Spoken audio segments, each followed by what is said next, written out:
Adicionalmente, en este contrato se exigían algunos seguros de responsabilidad civil sobre bienes de la construcción, sobre bienes de la operación y del personal. La siguiente. Se mencionaba los motivos por los cuales podía caducar la concesión, que eran por vencimiento del plazo, por mutuo acuerdo entre las partes, por incumplimiento del concesionario o del concedente, o por parte del concedente haciendo uso de la facultad de poner término unilateralmente o finalmente por motivo de fuerza mayor. Se mencionaba también que las obligaciones contempladas en el contrato podían ser excusadas por causales que impidan la ejecución de las obras, pero que hayan sido aprobadas por el regulador. El contrato contemplaba adicionalmente una serie de penalidades pecuniarias por incumplimiento de aspectos específicos del contrato. El segundo proyecto de contrato, que se emitió a través de la circular 9 el 21 de febrero, contemplaba algunas modificaciones con respecto al primer proyecto. Por ejemplo, ahora el plazo de la concesión estaba establecido en 25 años y el pago, que inicialmente se había fijado en 12 años, acá se ampliaba el plazo de repago a 15 años y se mencionaba que no podía existir los 20. En este segundo proyecto también se contemplaba la participación de empresas nacionales en el orden del 40% de la inversión referencial y la garantía de fiel cumplimiento del contrato de concesión. Se mencionaba que se incrementaba de 50 al 100%, faltando 24 meses para el vencimiento del plazo del contrato, y permanecía vigente hasta 6 meses posteriores al mismo. O sea, ese incremento reemplazaba a los 2 millones que habíamos contemplado en el primer proyecto de contrato, que se tenía que mantener vigente. La incorporación del operador era la fecha de cierre y debería presentar el contrato. Se estableció un procedimiento específico para, en caso de que se decidiera relevar al constructor o al operador por parte del concesionario. Existía ahora una cláusula de resolución del contrato cuando las modificaciones a los contratos del operador o del constructor se realizara sin observar este procedimiento mencionado en el ítem anterior. En cuanto a los servicios obligatorios, se eliminó el de las estaciones de servicio, manteniéndose los de auxilio mecánico, ambulancias y de la comunicación a tiempo real. Se estableció también que las solicitudes de ampliación de plazos deberían ser presentadas y resueltas por el regulador. Hubo un cambio de denominación de actas de aprobación de obras por actas de recepción. Para definir lo que eran vehículos ligeros y vehículos pesados se hacía referencia al Decreto Supremo 058. Se reguló el silencio administrativo negativo para cuando se solicitaba una prórroga del plazo de concesión. Y se precisó además que la resolución del contrato debería ser declarada expresamente por el concedente.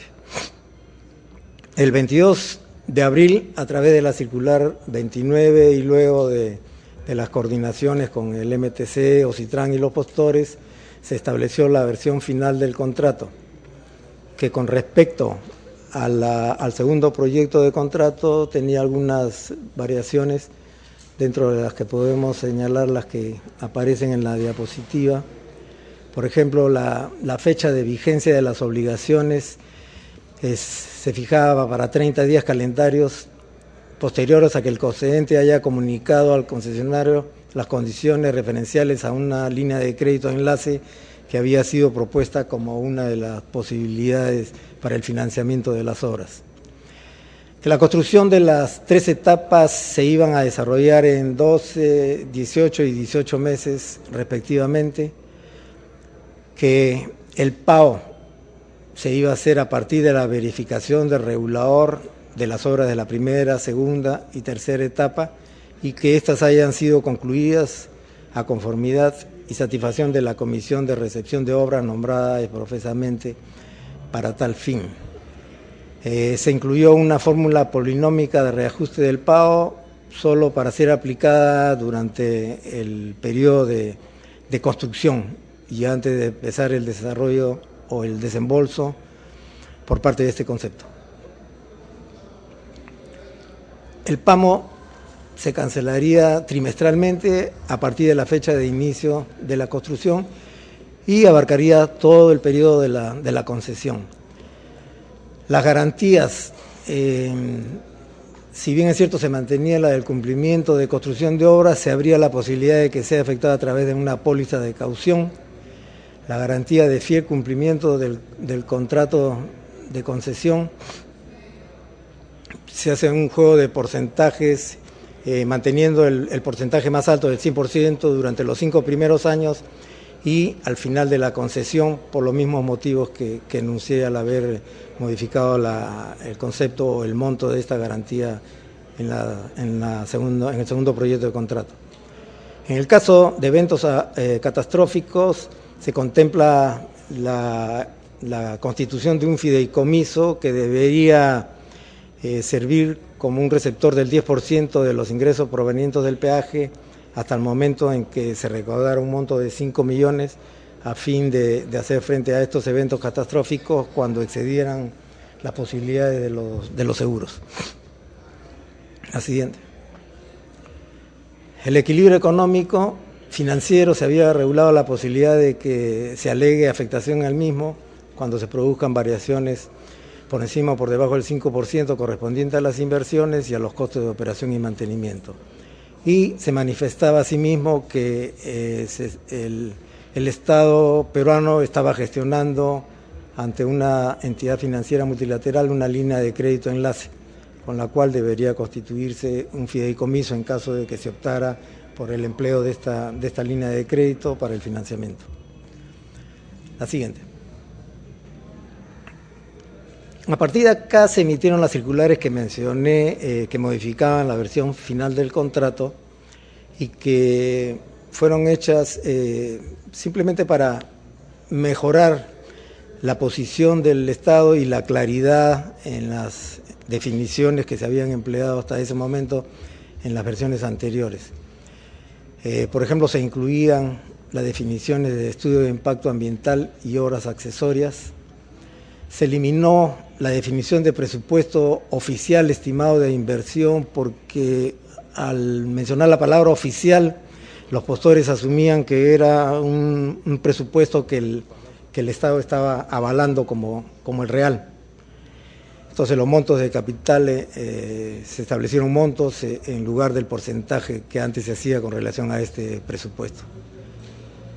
Se difirieron algunos requerimientos establecidos para la fecha de cierre para 15 días posteriores a la fecha de vigencia de las obligaciones. Se regula el plazo de la ejecución de las obras por etapa, se permite la entrega por parte del Estado de los terrenos necesarios para la ejecución de las obras por etapas también. Se genera un mecanismo de reajuste por metrados, ¿no? En el entendido de que los metrados que habían sido contemplados en el presupuesto referencial correspondientes al estudio de factibilidad hecho por Consorcio Vial Sur podían tener algunas variaciones, no solo para arriba, sino también para abajo, del orden del 10%.